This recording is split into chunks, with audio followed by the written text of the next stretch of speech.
Today I'm going to go over the points of performance for the squat. Number one, and this goes for any type of squat, whether it's front squat, back squat, goblet squat, a box squat, a squat to a med ball, an air squat. Number one, you're going to place your feet about shoulder width apart. You can play around with this because it might change based on your anatomy. Some people do prefer to go a little bit more narrow if it allows them to get deeper in the squat, and some people like to go a little bit wider. But start at shoulder width and then play with it a little bit in and out from there. Next, you're going to look at your toe position.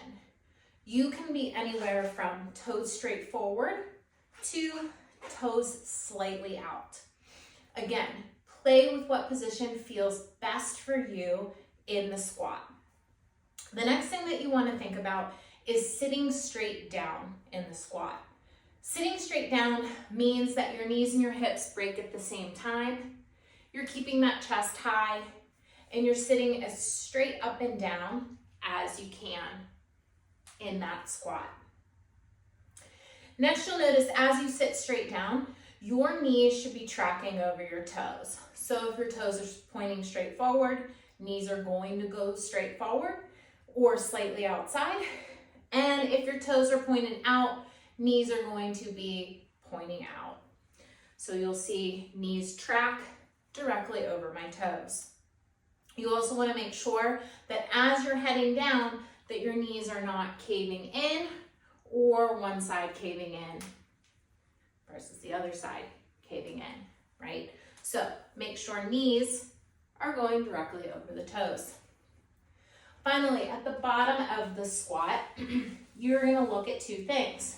One, the hip crease should be below the knees.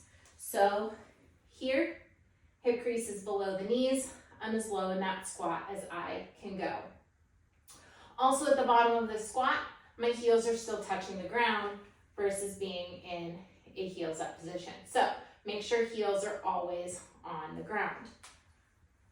We will go over modifications if needed, if you're having difficulty getting all the way to the bottom of that squat, keeping your heels on the ground, preventing those knees from caving in, or any other issues you may be coming across.